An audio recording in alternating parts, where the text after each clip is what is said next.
Қалаубек Тұрсынқұлов, қайдасың қайран зүбіш. Алғашқы махаббат деймісің? Қайдам, сол алғашқы махаббат дегенің менде болды ма екен білмеймін-ау, деді Тахир. Сосын аз ойланып отырды да, менде алғашқы махаббат дегенің болмаса керек. Тегінде алғашқы деп махаббатты бөліп жатудың өзде қателік қой дейм шамасы. Біз соңғы махаббат деп айтпаймыз ғой осы. Сонда алғашқысы қайдан шығады? Өзің айта қойшы, әлде сен әлі соңғы махаббатым болады деп үміт етіп жүрмісің? Сонда қалай болғаны? Мына ақеркеңмен айырылсамысың? Айтшы ғане, айтшы. Тілің тасқа дейтін бет, қайдағыны шатып отырғаның не? Менің алғашқым да, соңғым да осы. Басқасы болмақ емес. Олай болса, менің махаббатым неге міндетті түрде алғашқы, соңғы деп бөлінуге тиіс? Тіптен, бірінші, екінші деп те бөлерсің әлі. Ал сұрай ғой, нешіншісін айтып берейін? 10-шысын ба, 30-шысын ба? Әлде әр күнге бір махаббаттан айтайын ба? Қош, Тахир, мен әншейін мына суретпен жазуды көріп сұрай қойып ем. Менің де кейде көрінгенді қазбалап кететін әдетім ай осы. Әлгінде альбом қарап отырып бір сурет көргем. Онда тақтайға ма, талға ма, шалаға етіп жазылған зүбіш, сана деген сөздерден басқа дәнеңе жоқ. Тек қасына топ боп түскен суреттен қиып алып жапсырылған бір қара көздің бейнесі жамалғанда, астына Тахирдің өз қолымен қайдасың қайран зүбіш деген жазу жазылыпты. Соны оқығанда, бұл сенің алғашқы махаббатың емес пе деп бүлдіріп алған өзім. Енді не істерімді білмей отырым. Оның жаңағы сөзіне елеңге тағылған ақерке де көзін бір алатып қойды. Осыны сезді білем, әлден уақытта Тахир: бұртимай-ақ қой ақерке, дүние бүліне қойған жоқ, бәрі орнында. Махаббат пен салтанат та, ақерке мен Тахир да, мына сенің махаббаттың түбірін іздегішің де қаз қалпында. Бұл сенен ана дүниеге барсаң да айырыла қоймас. Ал жазудың сыры бар. Рас, бұл менің махаббатым. Айтылмаған махаббатым. Тіптен көзіме көрінсе құшақтай алар медім, кім білсін. Ақерке енді әнтек Тахирге бұрылды. Иә, ақерке, зүбішті іздеп жүрмін. 10 жыл болды әлі таппайым. Мүмкін әлі бірнеше жыл өтер, бірақ табам. Бәрібір табам. Студент кезім болатын. Белгілі емес пе, институтта күнде жиын, күнде би болып жатады. Соның жуан ортасында жүретін адам мына менмін. Тек сол күнде қызық, күнде думанға барғаным болмаса, өзім ойын биге араласа қоймайым. Анда-санда билей қалсам да, ол да курстас қыздардың мұрындықтауының арқасы. Осылай жүріп, бір қызға ғашық болдым. Иә, кәдімгідей ғашық болдым. Оның әні мен сәні, жүрісі мен күлкісі көз алдымда көлбеңдеп тұрып алады. Күндіз де тұрады, түнде де тұрады, түсімде тіптен жақындап келеді. Енді биге келсем, бір бұрышқа бүкшиіп алып, сананың аты солай болатын. Сыртынан қараймын да отырам. Оны биге шақыру, әйтпесе қыдыру, әңгімелесу. Жоқ, Құдай сақтасын. Бұлай ойлай қалсам, өзімнен өзім Сахараның шөлінде отырған адамдай терлеп, тепшіп, әлек болам да қалам. Институтта мені мықты активтің бірі деп санайтын. Тіптен жиналыс бола қалса, үстел басынан түспеймін. Жар сөзде жарты сағаттан кем сөйлемейтін шығармын. Қоғамдық жұмыстың көпшілігі менсіз өтпейді. Сөзім де ширақ, ісім де тындырымды сияқты. Сыртымнан талай оқытушыларымның жалынды жігіт деген сипаттамаларын да естікем. Ал осы жалынды жігіт қызды көрсе, әрине сананы ғой, қылжият та қалады, жалыны жалп етеді. Осылай жүріп, санамен сәлемдесуге ғана қолым әрең жетті. Басқа сөзге келмеймін. Бізді бір күні алыстағы ағарық дейтін колхозға күріш оруға жіберді. Жастық деген жастық қой шіркін. Күндіз мұрнымызбен жер шанши келсек те, кешке таман әлемді алты айналдыра ән саламыз. Тіземізден келетін шөптің арасында жүріп би билейміз. Музыкамызда өзімізге лайық шіңкілдеп шығатын Жақаштың жалғыз мандолиніне жыл келді дейтін жігіттің екі қалайы қасықты тізесіне ұрып күңірентетін барабаны қосылады. Бұл әуен біз үшін дүниедегі ең әсерлі де қымбат әуен. Міне, осының бәрін ұйымдастырушы менмін. Ұйымдастырғанда менің міндетім әлгі музыкалық құралдарды табу, алау жағу, жұртты жинау, ал ойынның өзін жүргізуші Зүбіш. Ойын басталдақ болды, мен киіз үйдің керегесіне керілемде қалам. Жалғызақ мен араласатын ойын арқаға арқан тастау мен әлемге әйгілі третий лишний. Бұл екеуінде ешкімге сөйлемейсің, тек ал өкпе болып жүгіре берсең болғаны. Маған да керегі нақ осы. Сана басқа колхозда жұмыста. Ол басқа факультетте оқитын. Кейде жігіттердің асыр салған ойынын көргенде есіме сана түседі. Шіркін, мен де осылай жүрсем дейм. Жарбиып өскен жыңғылды паналап, көл жағасындағы жарғабақты жағалап, кейде тіптен айдың жарығымен жапырып тастамақ боп, егін басына барып, екі бау саланы жайратып салып, соның панасында дірілдеп қалтырап таңды атырып жүрген жолдастарымды талай көріп жүрмін. Солай сияқты болсам деген үмітімнен шығатын жалғыз әрекет жар жағасын жалаң кезу, көл бойында көлбеңдеу. Не керек? Арманым ішіме сыймады. Бір күні көл жағасында отырып, осы сырымның бәрін өзіммен бірге оқитын Фазыл деген жолдасым айттым. Дос емес пе? Менің қайғымды естіп, ол да мұңайды. Осылай отырғанда қайдан келген білмейм, сайтандай боп Зүбіш жетіп келді. Тахир, бұл мәселенің бәрі мына Зүбіштің қолында ғой. Осы көмектеседі, деді де Фазыл менің құлағыма. Сана Зүбіштің жерлесі деп сыбыр ете қалды. Неге көмек керек болды? Екеуіңді көлге жығуға болса көмектесейін деп Зүбіш еңкейе беріп еді. Фазыл қолынан ұстап алды да. Жоқ, мына Тахирді Құдай ұрыпты.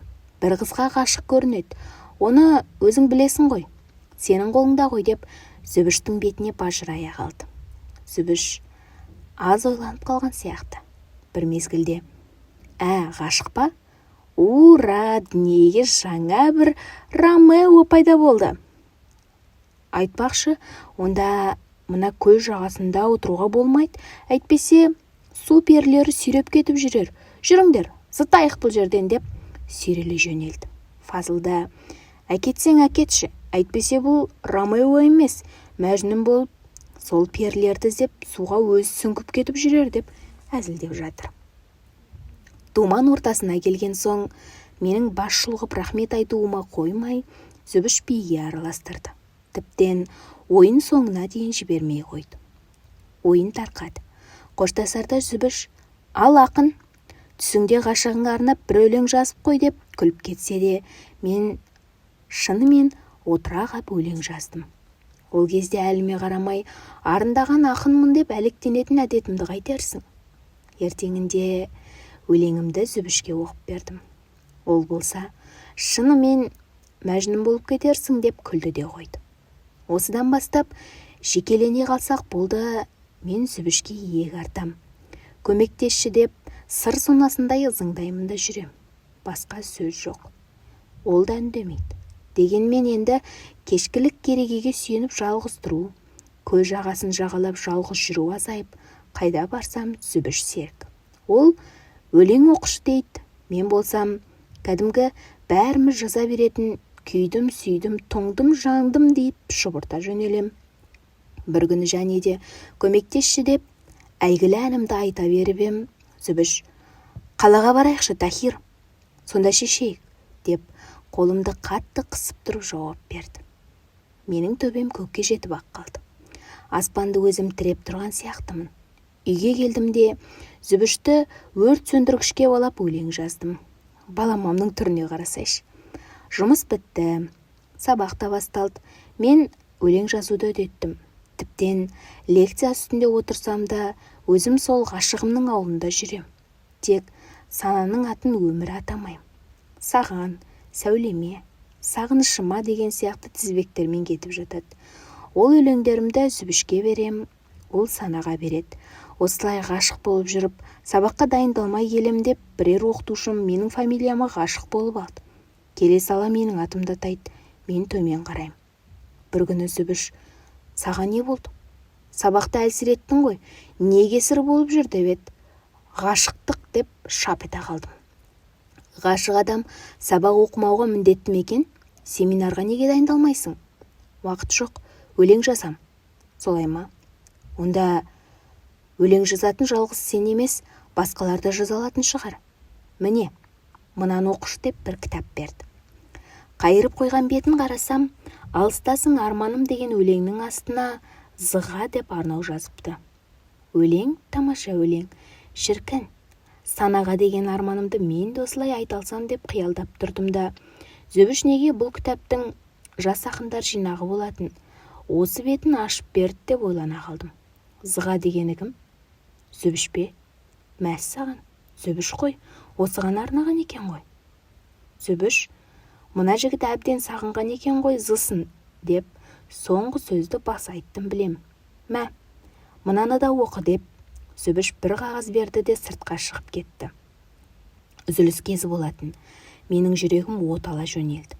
Міне, Санадан келген хабар шығар деп қуанып, әлгі қағазды ашып оқуға мұршам келмей, көкірегіме қысып қоям.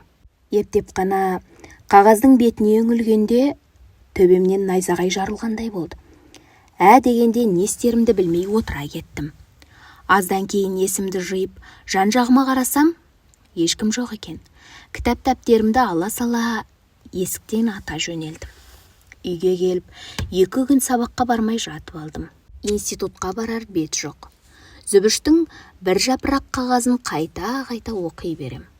3-ші күні бірге жататын жолдастарымның сен жынданға боларсың деген сөзіне я, жындандым деп және жата кеттім. Олар кеткен соң апам келіп, үйінде жүретін жолдасымның анасын апа, әкесін папа деп атап кеткем. Саған не болды қалқам? Қағаздың бетіне үңілушеңде отырушең, 2 күннен бері кітаптың бетін бір ашпай қойдың ғой. Әлде сырқаттандың ба деді. Не деп жауап берем? Қалай айтам шынымды? Апа, мен бір қолайсыз жағдайға кезіктім. Өзім қапамын. Не істерімді білмей жүрмін. Ешкімге қиянат жасаған жоқпысың? Әлде біреуді жәбірледің бе? Жоқ апа, тек өзімді жәбірледім. Қалқам, өмірде ер жігіттің жолында не кезікпейді, ренжіме. Орнына келер, тек арың таза болсын деп, арқамнан қағып біраз отырды да, онда тұрып, ана өзенді жағалап, сергіп қайтпаймысың? Немесе баққа шық, сарылып жата беру жақсы емес деп шығып кетті. Ойлансам, сырымды тіптен сол өзен мен көлде, бау мен тауда сезетіндей. Дегенмен, кітап-дәптерімді алып баққа шықтым. Әлден уақытта апамның «Тахир, қайдасың? Саған қонақ келді» деген даусынан бұл кім екен деп үйге келсем, Зүбіш отыр. Алғашында не істерімді білмей мелшиіп тұрып қалыппын. Денем дірілдеп, бетім дуылдап барады. Қара көлеңкелеу бөлменің ішіндегі Зүбіштің жүзі сағым сияқты ма, әлде бір тұңғиықтың түбінде жатқан, алыстан қол бұлғамаса, қасына жете алмайтын бейне сияқты болып көрінеді. Тіптен ол тірі адам емес сияқты. Бір кезде Зүбіш: «Тахир, сәлем бердік. Халің қалай? Денің сау ма?» деп орнынан тұрып қасыма келді. Мультфильмдерді талай көрген боларсыңдар. Жансыз қуыршақтарға жан бітіп, бірден аласұрып кететіні болушы еді. Зүбіштің қимылы нақ сол жанды қуыршақтардың қимылындай көрінді. Менде әлі үн жоқ. «Саған не болған, Тахир? Апа, мынау қатты сырқаттанып қалғаннан сау ма? Сіздерге сөйлейім өзі?» Зүбіштің жүзі әлем тапырық. Ол бір маған, бір апама қарайды. Қасыма келіп қолын иығыма салды. Мен апамның бөлмеде тұрғанын сонда ғана байқадым. Неге екенін білмеймін, бетіне қарап «Апа» деппін. «Ал қалқам, қонағыңмен сөйлесе бер. мен шай қояйын. Әлгінде папаңды үйге келіп кетсінші деп қарындасыңды жіберіп ем, оған да қоңыраулай салайын, келмей-ақ қойсын. Апам үйден шығып кетті.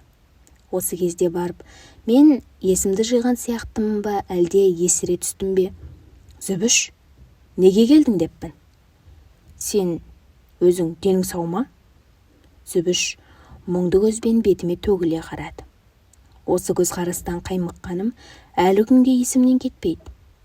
Ондай бір сәтте мейірімді де, үрейді де, ренжу мен қайғыны да байқататын көз дүниеде бар-ау деген пиғыл өмірімде ойыма келген еместін. Денім сау, жынданғаным да жоқ. Тек көңілім қаралы, жүрегім жаралы.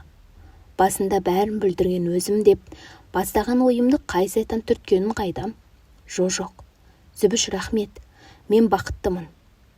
Мен сені сүйем. Сондай жақсы көрем дедім. Тағы бірдемелерді шаттым білем, тек көзім төрде тұрған Сананың суретінде. Институт активтері болып түскен суретімізді төрге іліп қойған болатынмын. Иығыма қолын салып, аймалап тұрған Зүбіштің бетіне қарауға ұмытып кеткендейім. Зүбіш біраз үндемей қалды. Әлден соң барып, әй Тахир, мына шатып тұрғаның не? Қой әзіріңді. Бұған күлетінде ешкім жоқ-ау. Әттең, аудиторияда болар мед, 2 сағат күлерек. Қой отыр деп күлкіге айналдырып ала жөнелді де, алдымен өзі орындыққа барып отырды. Ойымды оңға бөлсем де, көңілге қонар шешім таба алмайым. Ойлай беретінім Зүбіштің халі.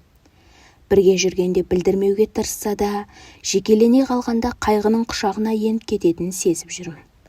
Ол тіптен өзгеріп кеткен сияқты, есейіп кеткен сияқты.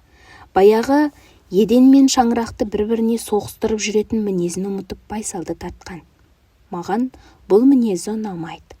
Бұрынғы еркін Зүбіш, ерке Зүбіш қандай әсем болушы еді. Мен сол Зүбішті іздей берем. Іздейтін жалғыз мен емес-ау. Жолдастарымның бәрі де іздейтін сияқты. Ойпыр-ай, біздің Зүбішке не болып барады деген әңгімелер ақ көп. Не болған анық білмесем де шамалайым. Әйтеуір, менің бір айыбым бар сияқты. Не істесем екен деп жүргенде ойыма бір шешім келе қалды. Мен енді бұл мәселені Сана арқылы шешуім керек. Санаға бәрін түсіндірем, ол Зүбішке түсіндіреді. Қыздар бір-бірін түсінуі керек. Санаға барып сырымды айтуға нар тәуекел дегізген. Зүбіш, біздің арамызда бұрынғыдай болып жүрсінші. Жастардың ұйтқысы, өмірдің гүлі болып жүрсін деген ой. Жатақхана алдына жете бергенде қарсы келе жатқан Сананы көрдім. Сана, 1 минут тілдесуге бола ма екен? Немене? Бір тапсырма берейін деп пең? Уақытым жоқ. Жоқ, өтініш айтайын деп ем. Мен жұрттың өтінішін жинау үшін жүргенім жоқ. Басқаларға айта бер. Сана, түсінші, мен шын айтып тұрмын. Мәселен, киноға барып қайтсақ қайтеді? Киноға? Мәселен, сенімен бе? Сананың сөзі жоқ, сөз емес-ау. Үніндегі өктемділік пе, паңдық па, әйтеуір мен түсінбес бірдеме, әрі соңғы сөзінен кейінгі қарқылдап күлгені тұла бойымды қарып өтті. Не дерімді білмей, мелшиіп тұрдым да қалдым. Оның не Сана, киноға бара қойсаң бір жерін кеміп қала ма? Бұл Зүбіштің даусы. Оның қайдан келген білмеймін. Мына мен бе? Бұл әуелі бәтеңкесінің балшығын тазалап алсын. Ол соңғы сөзін Зүбіштің құлағына сыбырлап айтты. Бірақ мен естіттім. Ал Зүбіш болса, қолындағы кітабын Санаға берді де, жүр Тахир, екеуміз барайық деп, қолтығымнан ала жөнелді. Біз киноға бардық. Одан соң да 1-2 рет киноға бардық. Бірақ ол өтіп жататын кештер мен билерге келуін азайтты. Зүбіштің жоғы ортамызды ойсыратып тұрады. Әсіресе көбірек алаң болатын мен. Ол болмаса кеште қызық болмайтын сияқты. Қызық болмаған жерден мен кетіп қалам. Бір күні Зүбіш институтқа көңілденіп келді. Баяғы қалпы. Кәдімгі біздің Зүбіш. Бәрімізде жадырап қалдық. Менің пәтерлес жолдасым Зүбіш бүгін кешке біздің үйге қонаққа келсең қайтеді деп еді. Жоқ, мен бүгін өзен жағасын серуендеймін. Менімен қайсың қыдырасың? Тек біреуің ақ. Сендерге соқсам, соңырақ соғармын деді. Зүбіштің жайдарлығына жүрек жарылардай болып қуанып жүрген басым, әрине мен деп шап ете қалдым. Осы кезде сыр сұлуы, сыр кеші, сыр думаны деген сияқты теңеулер көбейіп-ақ кетті. Мен осыларды естігенде, сол әдебиетшілердің сырдың өз сұлулығын неге көрмейтініне таңғалам. Дүниедегі сұлу сырдың өзі ғой. Сол сұлу сыр сылаңдап ағып жатыр. Оның сылдыры мен үшін өмірі қайталанбас симфония сияқты. Әсіресе кешкі мезгілде қоңыр салқын сыр самалына көкірегіңді тосып тұрып, сыңғырлаған сиқырлы үнді тыңдаған қандай рахат. Осы сәттегі көкіректі керней жұтатын шипалы ауасы қандай. Бірін-бірі қуып жете, басып озып, асыр сала би-билеп жүрген толқындарға қарап тұрмын. Қасымда Зүбіш. Біз дарияны жағалап ұзақ жүрдік. Менің көңілімде нақ сырдың толқындары сияқты. Бірде асыр салып шаттанады, бірде алай-түлей тасқынға айналып бұзыла қалады. Сол әлем тапырық болып жатқан көңіл толқындарын бір арнаға түйгісі келген Зүбіш бірде шаттанып, бірде әзілдеп, бірде ән салса, бірде өкпелеген боп өз еркіне билеп келеді. Зүбіш, ау, ана қос толқынды көрдің бе? Сенің қос бұрымың сияқты сылаңға ағып келеді. Қараш, қандай әсем. Менің бұрымым толқынға теңеле алмас. Оның әсемдігіне дауым жоқ. Ал мен үшін ол тек қиял іспетті. Мен жауап бергенім жоқ. Не деп жауап берерімді білмеймін. Мына жардың әсемін-ай, Зүбіш. Оның несі әсем? Желкесіне шығып суға қойып кетсем, онда құрдымға кеттің ғой. Маған керегінің өзі сол құрдым ғой. Құрдымға кетіп, құммен табысып жатсам. Зүбіш бетіме тесіле қарады. Мен өзенге қарадым. Тахир, көңіліңе келсем кешіре көр. Тек шыныңды айтшы, не болды саған? Мен шындандым. Зүбіш теріс бұрылып кетті. Жанарындағы жалт еткен жалын от түкіріп, күңгіркірететін бұлттай тұнып тұр. Көкірекке тығылып келіп қалған өксік сыртқа шыға алмай іштен соққылайтын тәрізді. Қоңыр салқын самалға дірілдеген жібек көйлегі дария толқындары сияқты бір олай, бір былай ауытқып, әсем денесін айқындап-ақ тұр. Шіркін, Зүбіш, әсем екенсің ғой дегендей ой көңіліме орала береді. Сананың бейнесін көз алдыма елестетейін десем, бір келмейді. Әйтеуір, ол да осындай әсем болар деп қоям. Зүбіш, даусым қарлыға шықты. Үнім жалынышты шықтау дейм. Әлде өзіме осылай естілді ме, кім білсін. Зүбіш, не дейсің маған, Тахир деп жалт бұрылды да, мойнымнан құшақтай алып, басын көкірегіме басты. Жанарында жас жоқ, бірақ көкірек жылап тұр. Оны даусынан ақ сездім. Өмірімде қызды құшу былай тұрсын, қолтықтауға әрең баратын басым алғашқыда сасып қалсам керек. Тек сәлден соң барып қолымды әрең көтеріп, Зүбішті асыға құшақтай алдым. Басым айналып көзім тұнғандай болды. Буынымнан әл кеткен сияқты. Бар дүние тербеліп барады. Әлден уақытта Зүбіш басын көтеріп, көзіме тіктеп бір қаратты, көкірегіме қайта тығылды. Осы кезде барып есімді жиғандай болдым. Жаным-ау, мынау сана емес, Зүбіш қой. Бірақ соңғы күндердегі күпті көңіл неге жадырап жай тапқандай болады? Сананың бейнесі де тұман арасынан сағымдан көріне бастаған сияқты. Зүбішке шынымды айтып салмақ боп, атына тай беріп ем. Үндемеш, Тахир, кейін айтарсың. Осылай аз тұрайықшы тағы деп аймалай түсті. Қабақтарым қабыса береді. Қанша тұрғанымыз белгісіз, бір сәт бетім қызған темірмен қарып алғандай ду ете қалды. Оны ауырсыну қайда? Қайта және қари түссе деп тұрмын. Көзімді ашсам, айырылып қалатындай қыса түсем. Жоқ, әлгі оттың қайта басылатын түрі жоқ. Көзімді ашайын десем, басымды Зүбіштің көкірегінен көтере алмайым. Алғашында Зүбіш жылап тұр екен деп зәрем ұшты. Оның көкірегінің дүрсілі жылаған адамның денесі сияқты қалтырайды. Сөйтсем, бұл жүрек өксік екен. Жылап тұрған жүрек екен. Жүрек жылайды екен ғой. Мен өмірімде жүректің жылағанын сонда көрдім. Әттең, оны сол мезгілде білсемші, түсінсемші мен сорлы сондағы жүрек зарын. Түсінбей кеттім ғой. Әлі де түсінбей келем ғой. Осылай тұрып, Зүбіш көкіректі қарш жарып шыққан үнмен: түсінем, Тахир. Сен маған әзілдеп айтып жүрдің.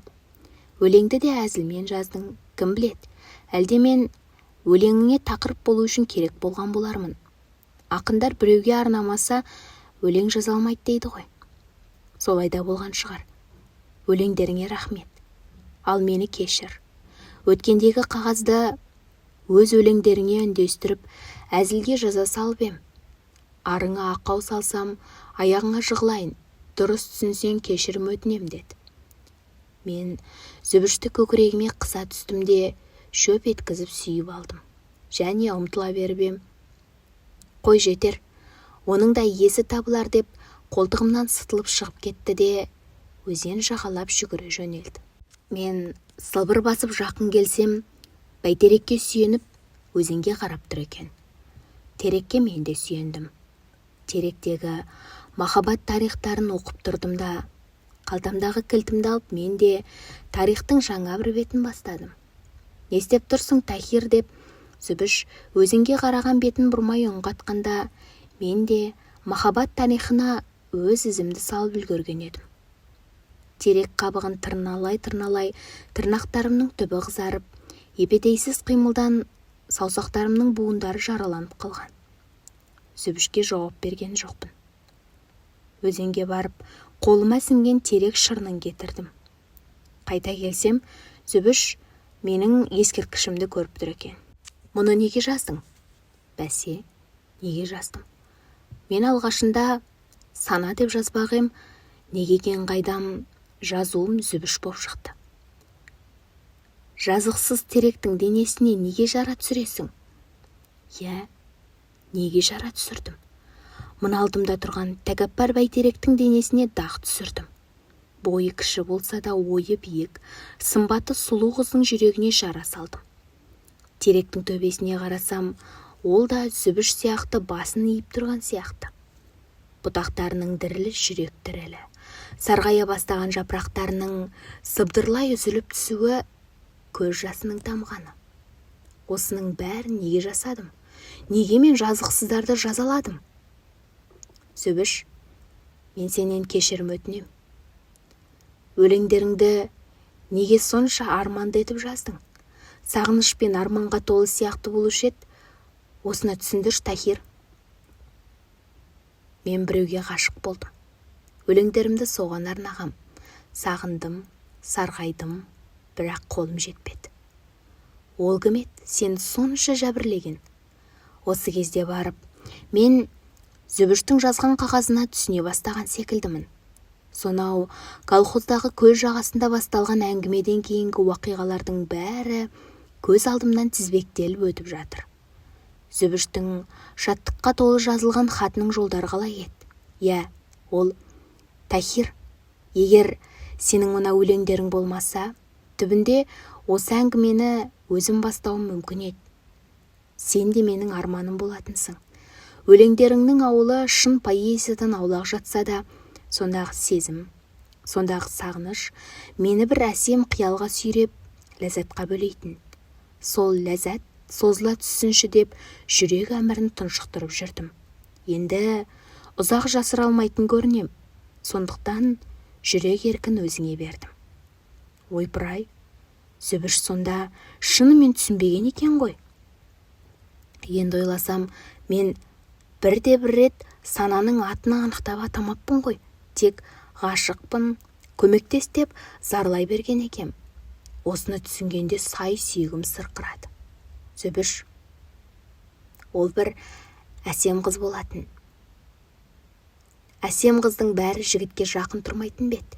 Әлде басқа себебі бар ма екен? Білмеймін. Білмеген нес? Айтпадың ба ойыңды? Сұрамадың ба себебін? Сұрау қайда Зүбіш-ау? Мен тіптен сәлемдесуден басқа сөз айтқан емеспін. Сонда қалай ғашық болып жүрсің? Сенің махаббатың қызық екен. Әлгі ертегі аңыздағы тумай жатып табысатын ғашықтар сияқты. Ол тура сен сияқты. Әсем күлкісі, ашық жарқын болса да биязы мінезі, адамға деген бауырмалдығы, қысқасы бәрі саған ұқсас көрінуші еді. Ол кім? Қиянат жасайды деп қорықпасаң айтшы, тек сен ғана айт, күдіктенсең қиналма. Сенен несіне жасырам? Айтам ғой, осы кезге дейін көмекшім жалғыз сен болар ма деп үміттеніп жүргем. Енді көмектің де қажеті жоқ шығар.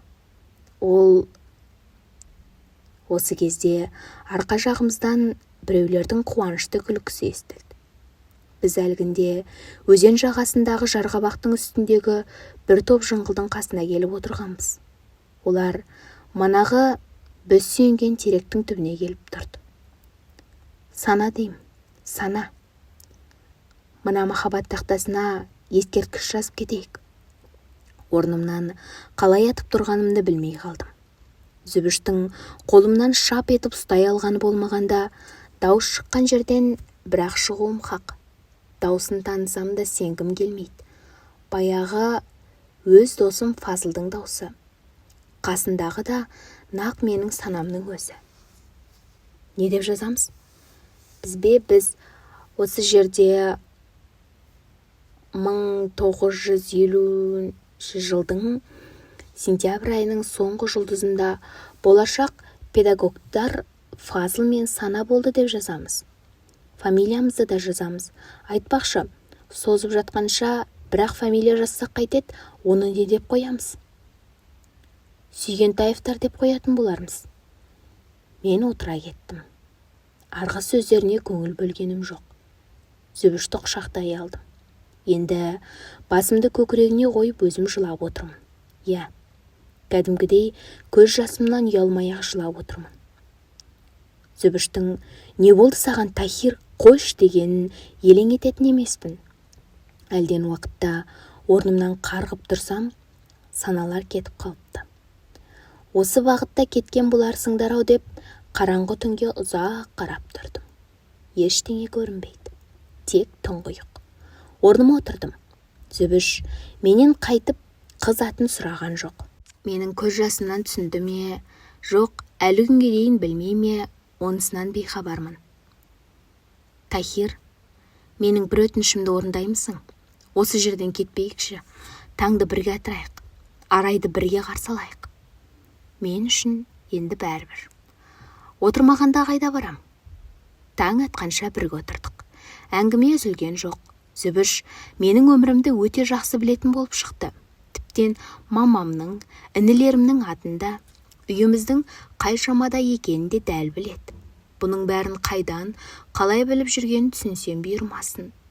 Арайлап таң атты. Біз өзенді жағалап ұзақ жүрдік. Күн шапағы басталғанда Зүбіш мені кері қарай сүйрелей жөнелді. Күннің ұясынан шығуы, даланы, бүкіл әлемді айдың нұрға бір мезетте бөлей келуі неткен әсем. Нақ осы мезгілде баяғы теректің түбінде тұрдық. Зүбіш деген жазудың астына Сана деп ойып жазған таңба түсіпті. Басқа жазу жоқ. Бұл Фазылдың ескерткіші болса керек. Зүбіш күнге қарап тұрды да, Тахир, маған айтатын сөзің бар ма? Деді. Жоқ, Зүбіш, не айтам? Тахир, терекке белгі салып ең, ескерткіш болсын деген шығарсың. Оның қаншалықты шыдарын қайдам. Ал маған сыйлаған осы түнің өмірі естен кетпес. Осылардың бәріне мына күн куә болсын. Рахмет жаным. Соңғы сөзді айтқан байқамайда қалды ғой дейм. Ол мені құшақтай алып ұзақ сүйді. Бір кезде «Хош бол, үйіңе қайта бер» деп қолын ұсынды. Менің айырылғым жоқ, кеткім келмейді. Бірақ ол қиқағыма көнбей, қолымды қағып тастады. Махаббат асыл қасиет, қорлауға, зорлауға көнбейді. Қастерлей білу керек, Тахир. Мен аз тұрдым да бұрылып жүре бердім. Артыма қарамауға тырыссам да болмады. Көз қиығын бір тастасам, Зүбіш соңымнан қарап тұр екен. Ұзай беріп, және бір қарасам, терекке басын сүйеп тұр. Арамыз алшақ болса да байқадым. Ол жылап тұр. Мен үйге келдім. Жолдастарым менен бір жақсылық хабар күтіп отырса керек. Үстелдің үстіне студент қауымына мереке күндері болмаса кездесе бермейтін бір шөлмек шарап қойыпты. Менің қыз жүрегін жеңгенімді осылай атап өтпек болған екен ғой бұлар деп ішімнен ыржиып күлген болдым да бір стакан шарапты қағып салдым. Жолдастарым менің жеңісімді байқап тұрса керек, ештеме сұраған жоқ. Өзім бар жайды айтып бердім. Әрине, Зүбіш екеуміздің арамыздағы соңғы жайдан өзгесін ғана ғой. Шөлмекке және жармаса бербем, мінезі тіктеу айтпай: «Ей, Дон Кихот, қайғыны ішімдікпен баспайды, жетер. Біз Зүбіш екеуің келетін болар деп күтіп ек. Оның туған күні еді ғой. Ең болмаса құттықтадың ба?» деді. «Жоқ». Ол өзі де айтқан жоқ. Айтқан жоқ. Құттықтауды тілеп алам екен. Институты бітіру кеші болды. Таң атқанша тарамауға келістік те ән салып, би билеп, көңіл көтеріп жаттық. Таң атар мезгілде бөлмеден байқаусыз шығып кеттім де өзен жағасына келдім. Неге екенін білмеймін. Әйтеуір баяғы теректің түбіне барып, арайлы таңды қарсы алғым келді. Жақындай берсем, терек түбінде бетін шығысқа бұрып Зүбіш тұр. Мен жақындаған жоқпын. Баруға батылым жетпеді. Ол арайлы таңды теректі құшып тұрып қарсы алды. Күн көтерілген соң кері жүрді. Мен бұл жолда оның көзінен жас көргендей болдым. Қызметке кіріскеннен кейін думанды дабырға үйренген көңіл жалғызсырап жүрді. Өткен күндер ойыма орала береді. Әсіресе есімнен кетпейтіні Зүбіш. Баяғы түндер есіме түссе, тұла бойымды өкініш билейді. Мен кімге ғашық екенімді Зүбіштен айырылған соң білдім. Сана деп жүргенім Зүбіш екен ғой. Оның бар асыл қасиетін санаға барып жапсырып, соның бойынан көрмек болады екен. Көп ойлайтыным Зүбіштің махаббатын, оның маған деген адал ақ сезімін аяққа басуы. Шіркін, қыз жүрегі кеңсің ғой, мейірімдісің. Менің бар айыбымды кешіре алды. Менің бақытым үшін деп өз жүрегінің жалынын да сөндіре білді. Соңынан Зүбішті көп іздедім, бірақ таба алмадым. Бар қалған ескерткіш баяғы терек. Қалаға бара қалсам, бір таңды сол жерде қарсы алам. Соңғы бір барғанымда Асау дария жағаға соға-соға теректі жұлып әкетіпті. Терек кетсе де, өмірдің соқпағы менің жүрегімнен Зүбішті жұлып кете алған жоқ. Ендігі қалған ескерткіш осы сурет. Мұны институтты бітірер кезде түсіріп алған болатынмын. Міне, суреттің тарихы осы. Ал оның алғашқы махаббат немесе соңғы махаббат екенін білмей. Біз үнсіз отырып қалдық. Мен альбомды қайта ақтарып, Зүбіштің бетіне үңіліп отырмын.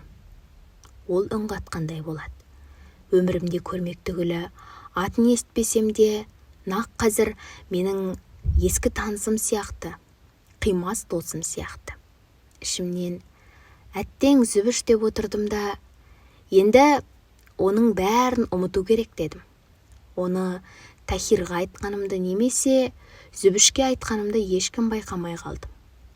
Жоқ, Зүбішті іздеу керек деді Ақерке. Мен Тахирдің жауабынан не айтқанын түсінбей қалдым. Ол бейне бір бүкіл әлем көз жанарына орнап қалғандай алысқа тігіле қарап тұрып, бірақ сөз айтты. Қайдасың, қайран Зүбіш?